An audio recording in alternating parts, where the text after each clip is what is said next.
Welcome back, everyone, to the Integration Hub. Now, we're still riding the wave for Manifest, and today we're continuing our series with a conversation that, honestly, I didn't expect to go the way it did. I sat down with Eric Johnson, editorial director at Journal of Commerce, which is part of S&P Global as well. And if you've ever read his work, well, you know he does not sugarcoat things, especially if you get into what he posts on LinkedIn. Now, we got into the freight market in this conversation, whether or not the PMI data actually signals a turning point, and what AI is really doing to logistics jobs. And one hot take in particular that I think is going to stick with you. Now, this one's a little bit different, a little less product, a little bit more perspective. Let's get into it.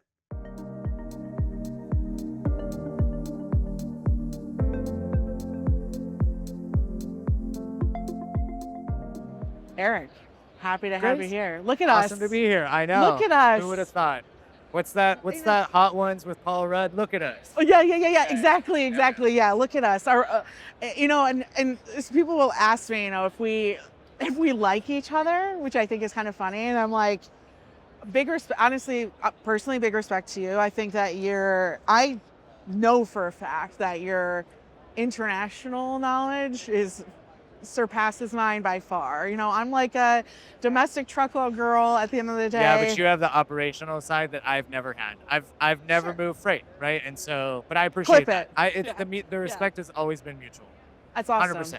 So whoever thought that was not the case, definitively wrong. Exactly. Yeah. We tricked all of you. Yeah, exactly. Now, Eric covers global freight markets for one of the most widely read trade publications in the industry. And at Manifest, we handed him the hot seat and started with the question everyone in freight is asking right now. Is this actually a market recovery, or are we just really hoping for it? So I decided to go through the internet, get some of your hot takes, and figured I'd hold you to them. I thought no one would read those, so. No. The internet? No, it stays there forever, Eric. That's the best part. That is true. So, first of all, I have to say, yes, it's very strange to be on the other side of this, right? Not interviewing? So, yeah. So I'll do my best. Yeah. Now I have a lot of empathy for people I interview. Well, and I feel like I had to get some good questions together for you because I know that you know the space well, and that, as a journalist, I got to come prepared. I know what a good question is. Yeah, exactly. Yeah. So recently, right, PMI has come out. We had Chris Pickett talking a little bit about markets too. Got a little bit into that today in particular. Yep. Do you think market-wise, everyone's seeing this as a positive, or going into a positive direction in particular? Do you agree with that assessment right now? Do you think it's too early to call? And what are the big factors you're looking at to say, hey, especially for carriers out there, things are starting to turn? Yeah. So you're referencing like the ISM and PMI kind of readings? Yeah. So the trickle down of the freight, they like to say, right? Yeah, right. So I think, look, things have been in the doldrums for so long. Yeah. Any positive signal, I think it's very natural. People are like, oh, this is the inflection point. Everyone has been waiting for the market to turn. So it's totally natural, and I totally understand it. And it may well turn out to be that. Yeah. I just think it's a little early to make that call. Now, look, I am not an economist. Yeah. I am not living in the data like a lot of people who follow this a lot more closely than I do. Sure. But I work for the Journal of Commerce, which is owned by S&P Global. S&P Global is primarily a data company. Yes. We put out our own PMI. We're one of the readings that everyone is pointing to. I just think, I would say two things. One is 1 month doesn't make a trend, right? So it makes a change. If it changes a trend that has been going on, which is contraction for a long period of time, that's a good thing. But we really need to wait to see if it's a trend, and that means months on months. And to me, it's like the call on whether things have changed or not is premature, because there's no penalty for waiting. If you're making big strategic decisions, there's no penalty to wait to see if things have changed. You don't have to be the first one into the market to say, things are roaring, we're back again, you know? You can wait, you can do things transactionally to take advantage of the market right now, but you don't have to go like, my contract rates, I've got to tack on 30% this year, or I'm not going to get any capacity because the market's changed. We don't know yet, right? Totally. So keep keep that optionality and not confine yourself to like the market has changed. Well, So and I would say a hot take is, speaking of hot takes, we'll have Schreiber on in a second. Um, uh, I see like the RFQ process tightening and tightening and tightening anyway. So I would even think the shippers, right, are thinking more in what's meaning happening meaning now. And like then, shorter windows for yes, those. yes, So yeah, yes and no. I mean, I think that's interesting you bring that up yeah, because obviously like mini bidding and yes, like shorter term contract durations was kind of a hot topic a couple years ago. My conversations with shippers and even people like in the RFQ space were sort of focused on like, well, actually we're looking at this more like on an annual basis again. yeah. Because Interesting. because the advantage of like shorter term bids, especially when the market was so low, Sure. Yeah. is not you don't gain so much out of having a relationship with a carrier Yeah. or a broker. Yeah. But yeah, maybe that changes when if the rates continue to go up. If Yeah. they stay elevated, like if the floor is established at a higher level and then you tack on more after that, then maybe you go, yeah, I don't want to be locked into a rate that I'm not sure is going to be durable over the course of the year. And then Sure. I go back to those like mini bid kind of approaches. Now, beyond rates and cycles, one of the most debated capacity questions in trucking has been regulatory impact on the driver pool, from ELDs to CDL requirements and so on.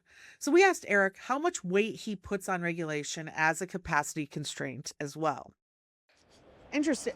I love to. I don't know if I've really seen you talk about this because again, I think you tend to talk more in totality of a global aspect. I know there's a lot of chatter about like capacity tightening, of course, on like who's getting the EL or sorry CDLs, etc. Yeah, yeah. The Do you, ELP and the yeah. non-domiciled stuff. Yeah, yeah. And I will say like when it first happened, I mean I wrote articles about it. Truck drivers made me eat my words about it too. Like in regards to, is that really safety? How's it going to affect capacity? I think I have changed my mindset in regards to maybe a little bit of the safety aspect behind it. Hmm. Do you think that regulation has a tight grip on capacity as itself?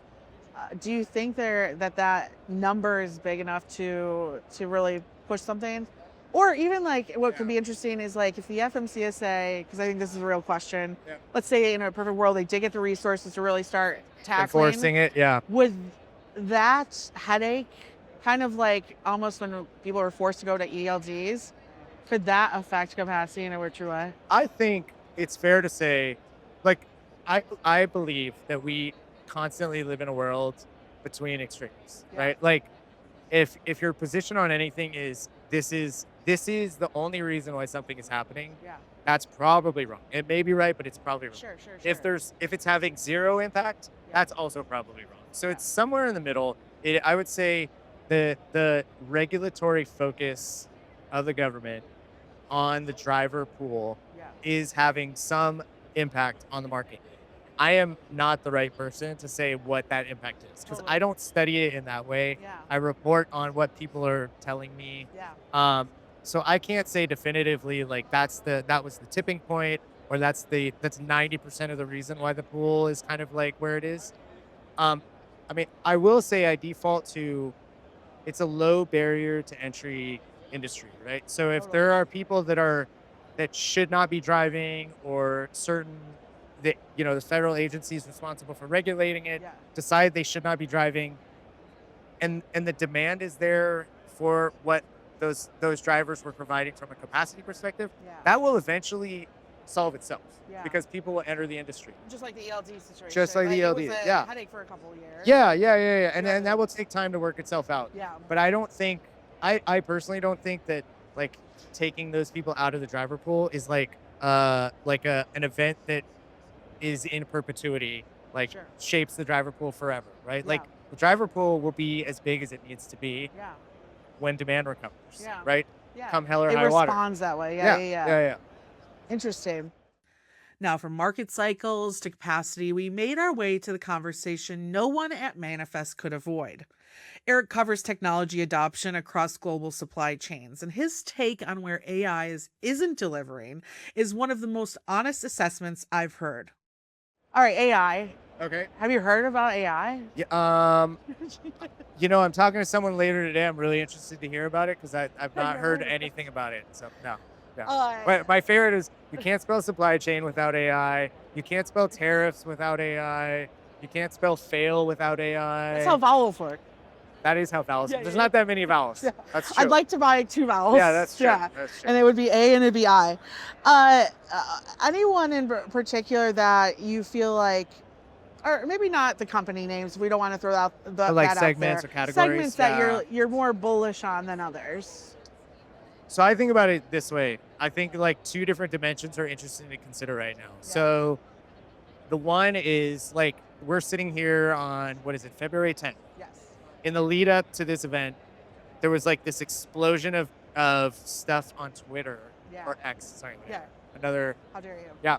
How dare I? Yeah. About Cloud Code Yeah. and about all these tools that help people like build their own apps and build prototypes and maybe even like build entire workflows. Yeah. And people like me, like idiots like me who couldn't code their way out of a paper bag. Yeah.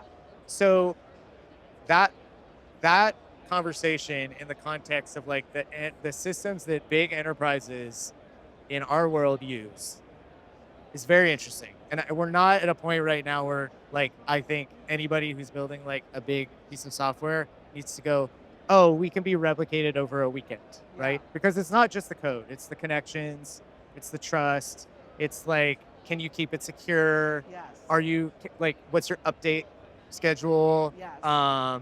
Like, do you speak the lingo for a new customer? Like an agent's not going to do that, right? Yeah. So, but there is a component of like, if I am where I'm going with this is there's a component of if I'm selling software into like, say the brokerage space, Yes. ideally I land a customer and I eventually want to like own more of their wallet Yes. over time. Yeah. If that brokerage has someone internal or they farm it off to like some third-party developer who doesn't even have like a brand name to do like work on a process, do I lose that wallet share? So it's not like I'm going to be replaced, but it's like my ability to grow might be constrained by this. So that's one element. The other element is, and I think this is a key one, like we're sitting here and they're like, I could throw a ball in any direction and hit an AI vendor, right? Yes, 100%. And that, so there's that or a robot. Or a robot. In this particular spot. So yeah, right. But there's all those vendors, and then there's the vendors that we all know and love or hate. Yeah. Yes. I don't love or hate any of them, by the way, but the people who use them love or hate them. Yes. Who have existing systems that do real things. Yeah. And they are all building like agentic components of their system so that you can go in there and use it more effectively, or you need less people to run it, all sorts of things, right? So to me, there's this war going on about like, is AI best suited inside of like native inside of a platform, or is it best suited as like a layer above a bunch of different systems? Yeah. That's kind of like a neutral layer. Yeah.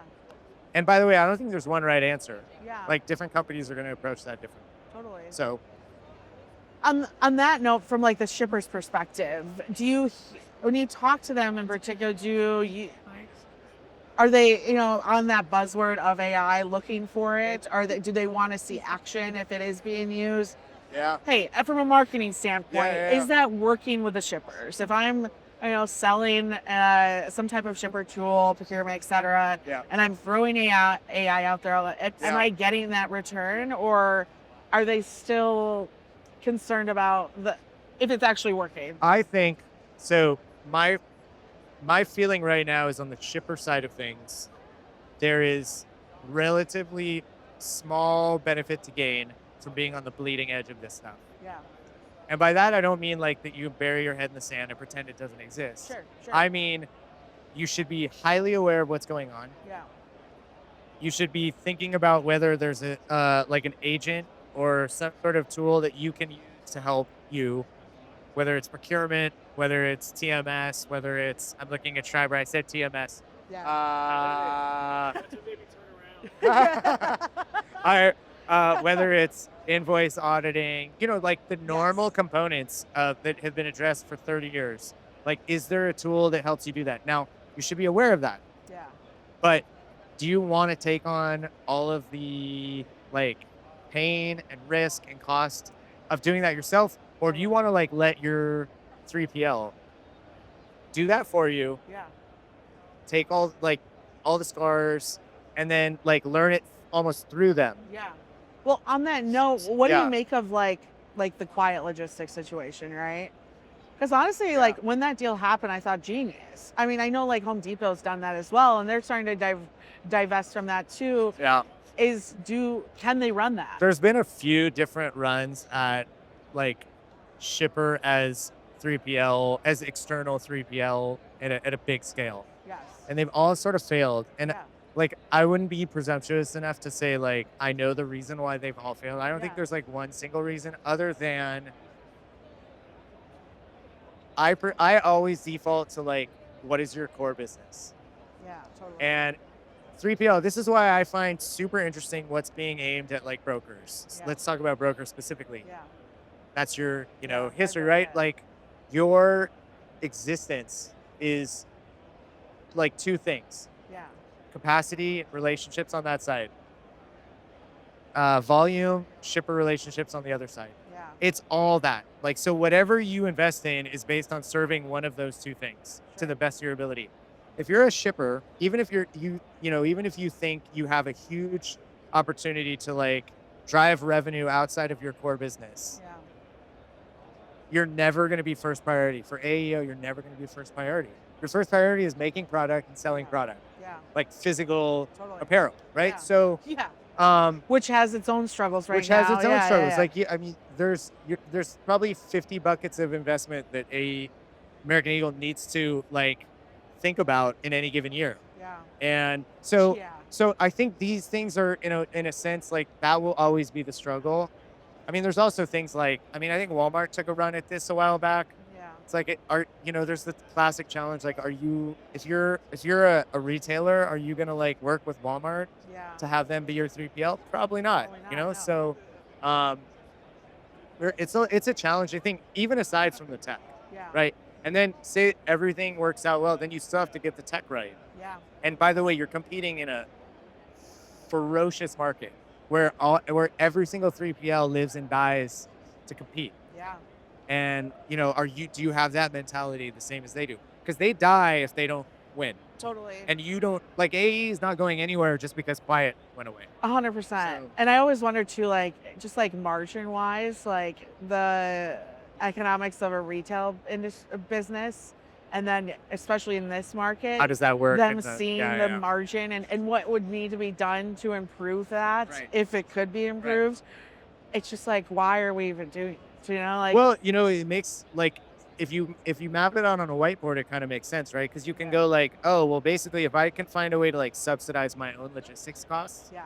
with other companies, And that's it what makes beautiful sense. And that's why But- I was so bullish when as I used to do a bunch of like Home Depot loads, and then from them I'm like, dude, resell your flatbed capacity. Why aren't you doing that? And it's paying for It your own should pay logistics, for yeah. your own logistics. Yeah. And then I'm eating my words 3 or 4 years later as they're all like, whoopsie, not working. And I love to be proven wrong. It's like, hey, I guess.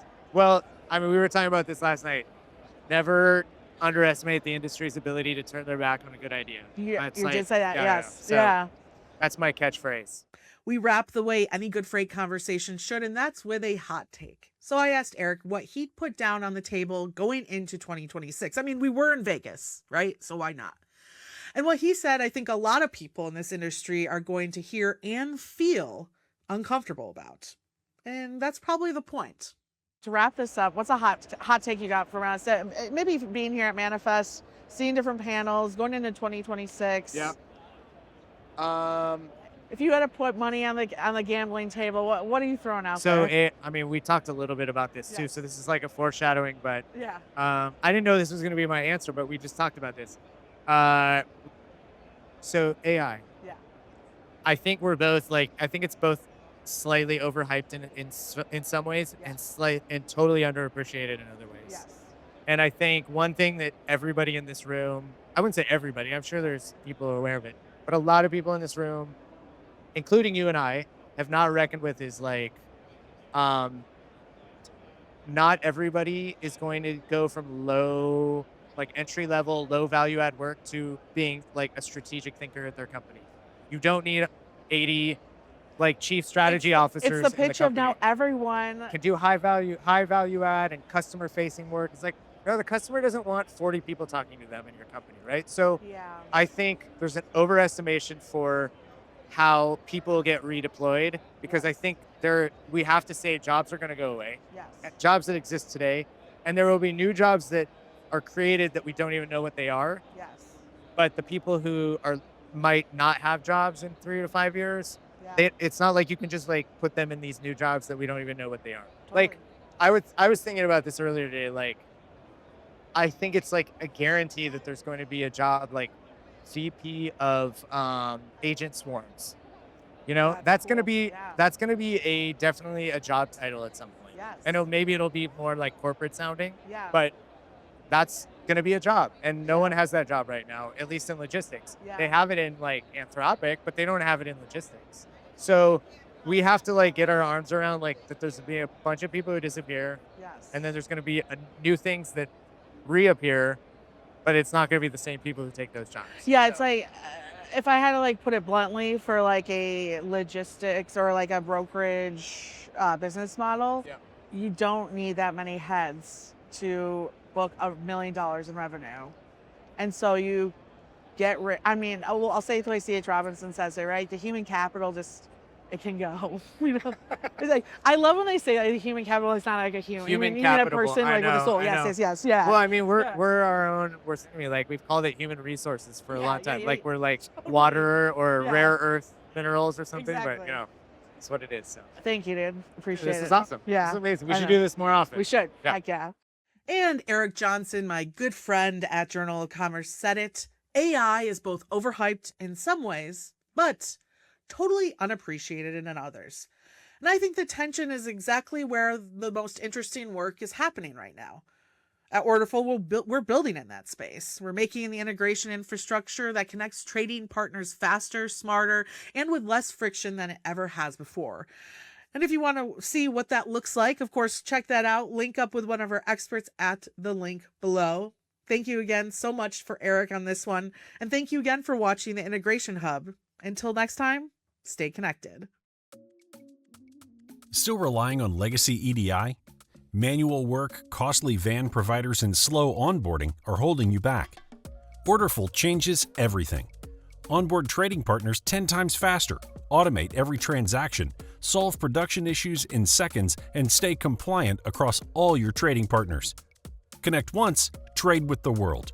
Go live in under 9 days with pre-built connections and real-time validation. With built-in support for leading ERPs and systems of record, Orderful fits seamlessly into your existing tech stack. Orderful is #1 in time to value for EDI. Orderful supports all core EDI documents across your supply chain, from order to cash, procure to pay, and logistics to warehousing, and with no hidden fees, ever. Whether you're upgrading your ERP, clearing a trading partner backlog, or done with the cost and complexity of legacy EDI, Orderful helps you move faster with zero surprises and complete control. The EDI infrastructure of the future, available today. Built for change, ready for growth.